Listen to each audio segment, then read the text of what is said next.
Pour justifier, pour légitimer cet esclavage massif à l'encontre des Noirs, des intellectuels arabes ont dès le XIVe siècle construit et alimenté des théories raciales négrophobes, bien avant celles émises par les pléiades de philosophes des Lumières européens, cérébralement pas très bien éclairés.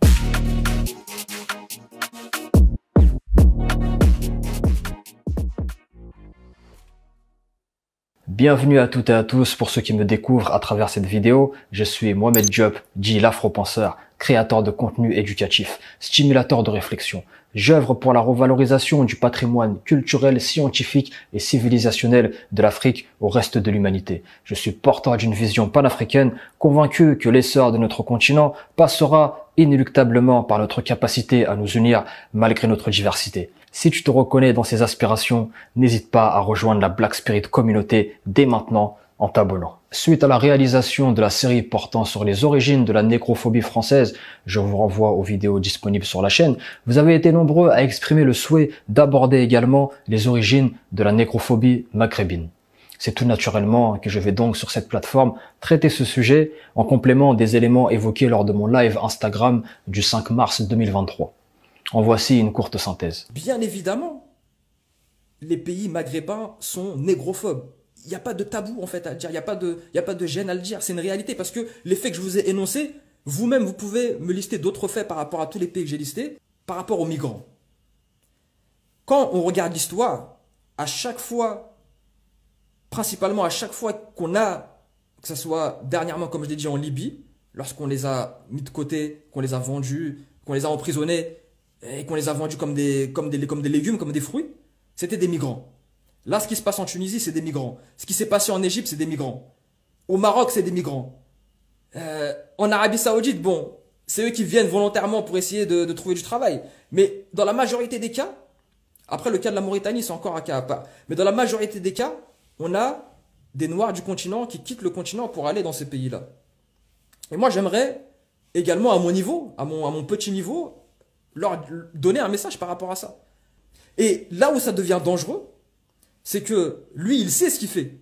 Quand il dit ça, il sait très bien, parce qu'il sait très bien l'effet que ça va avoir. C'est-à-dire que ça va divertir les gens, ça va masquer son incompétence en termes de la gestion de son pays actuellement, mais il sait pertinemment que ça va créer de la chasse aux Noirs dans son pays.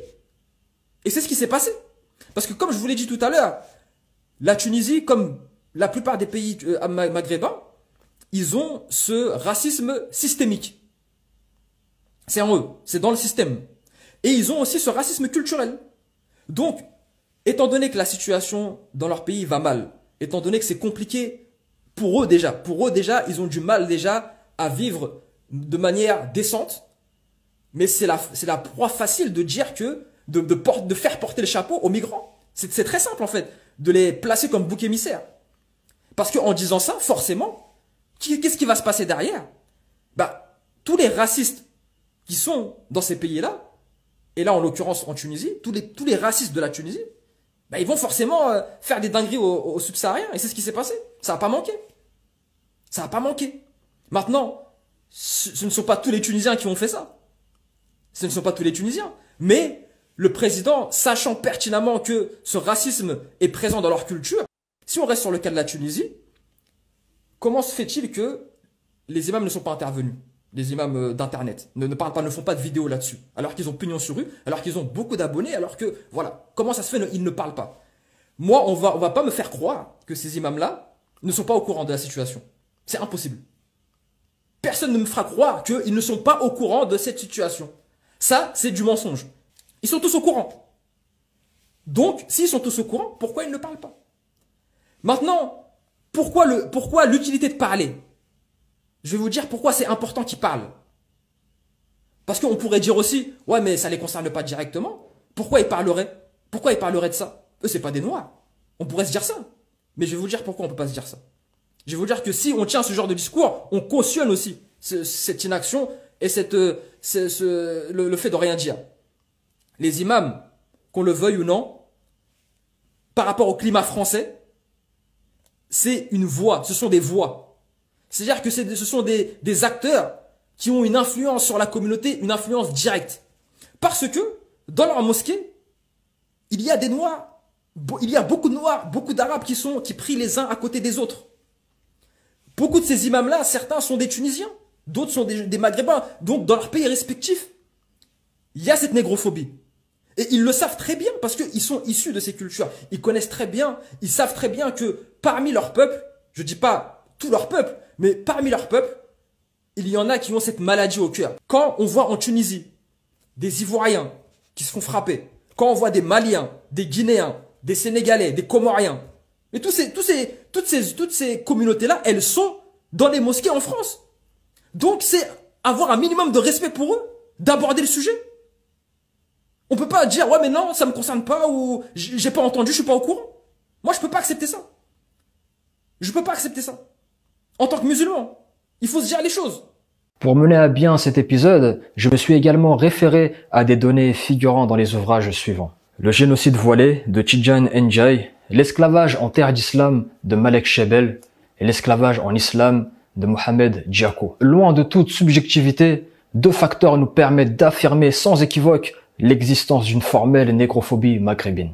Premièrement, à travers la condition et le traitement des Africains noirs dans les pays arabes. Deuxièmement, par les comportements, les rapports, la perception qu'entretiennent et qu'alimentent certains Maghrébins à l'égard des Noirs, ici en France et par extension en Europe. Comme je l'ai précisé concernant les auteurs de la négrophobie française, le but, l'objet de ma démarche n'est aucunement de stigmatiser l'ensemble des Arabes, des Maghrébins, ou d'établir une quelconque généralité.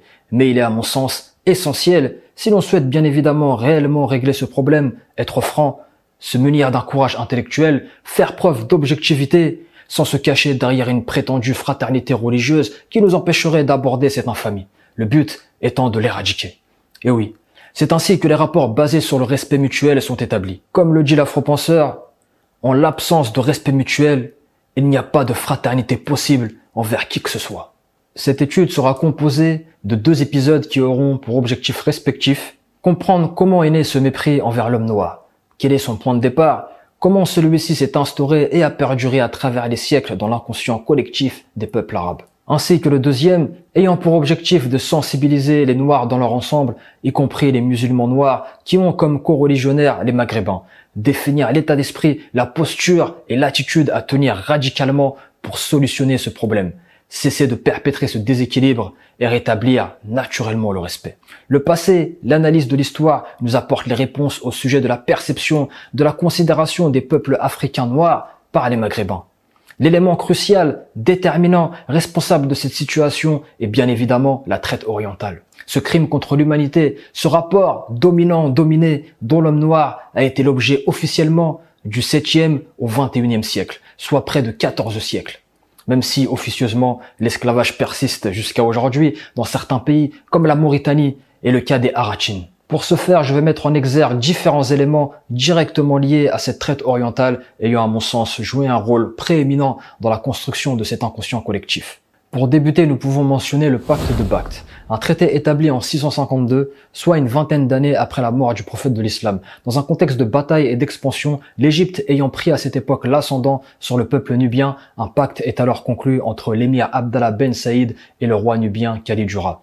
Un pacte de non-agression établi pour garantir la paix et permettre le commerce. Ce pacte prévoyait en contrepartie la fourniture annuelle par la Nubie de 360 esclaves des deux sexes, ainsi que l'interdiction d'installation durable de membres de chaque pays sur le territoire de l'autre, l'extradition de fugitifs et la libre circulation des marchandises.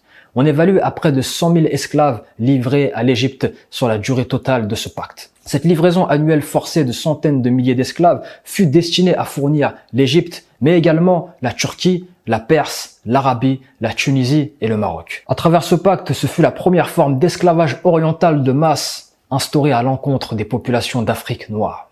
L'homme noir devient la cible numéro 1.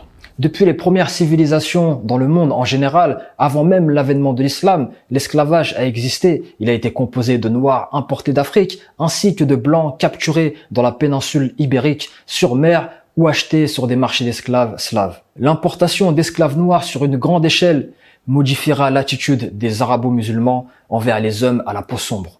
Effectivement, à partir du moment où l'Afrique noire devint la principale zone pourvoyeuse d'esclaves de la traite orientale, de par son intensité, sa justification, sa nature, ainsi que sa durée, l'homme noir fut définitivement synonyme dans l'inconscient collectif des Arabes de servitude, répondant ainsi aux besoins marchands, domestiques et d'expansion. À partir du 8e siècle, le mot abd, que l'on traduit par esclave, serviteur, ce préfixe que l'on retrouve d'ailleurs dans nombre de prénoms comme Abdallah, Abdurrahman, Abdelkarim, va être détourné de sa sémantique pour être directement associé à l'homme noir et être utilisé par certains Arabes comme une insulte. La place de l'homme noir à travers la culture arabe. Il est important de rappeler, avant que l'esclavage prenne cette dimension et que la quantité d'esclaves noirs soit aussi importante, Noirs et Arabes se côtoyaient sans préjugés et la perception des peuples noirs par les Arabes était animée par le respect et la considération. À titre d'exemple, la migration vers l'Abyssinie des musulmans nouvellement convertis,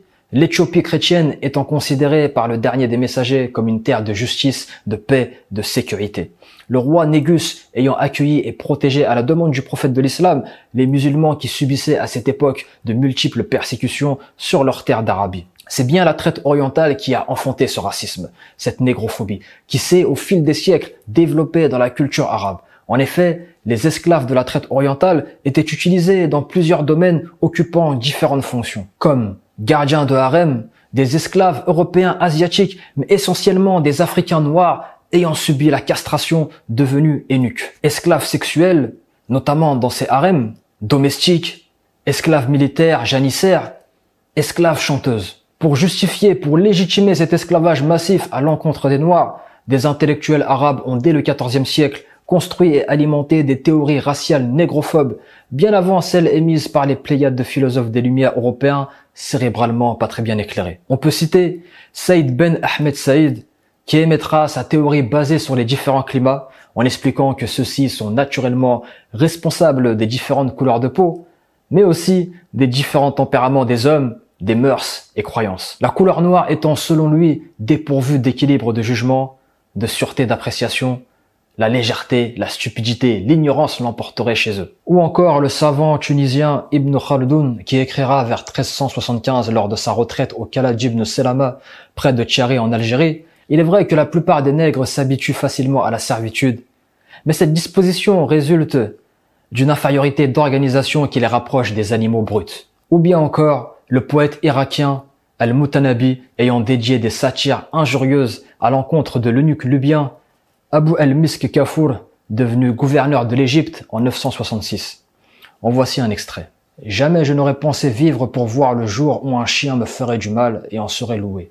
Pas plus que je n'imaginais voir disparaître les hommes dignes de ce nom et subsister l'image du père de la générosité. Et voir ce nègre avec sa lèvre percée de chameau, obéi par ces lâches mercenaires. » Bref, je m'arrête ici, la suite étant tout autant sarcastique. L'islam et l'esclavage. Ayant déjà abordé la position de l'islam face à l'esclavage dans une précédente vidéo, dont vous trouverez le lien en description, j'ajouterai ici en complément que les Arabes ayant profité de cette abomination ont sciemment instrumentalisé la malédiction de Cham en inventant leur propre interprétation pour justifier la traite orientale. Il est également important de prendre conscience de l'existence de codes arabes de l'esclavage, notamment la Mudawana d'Ibn al-Qasim, ainsi que toute une jurisprudence au sujet de l'esclavage rédigée par des hommes bien souvent en contradiction totale avec les principes coraniques et prophétiques.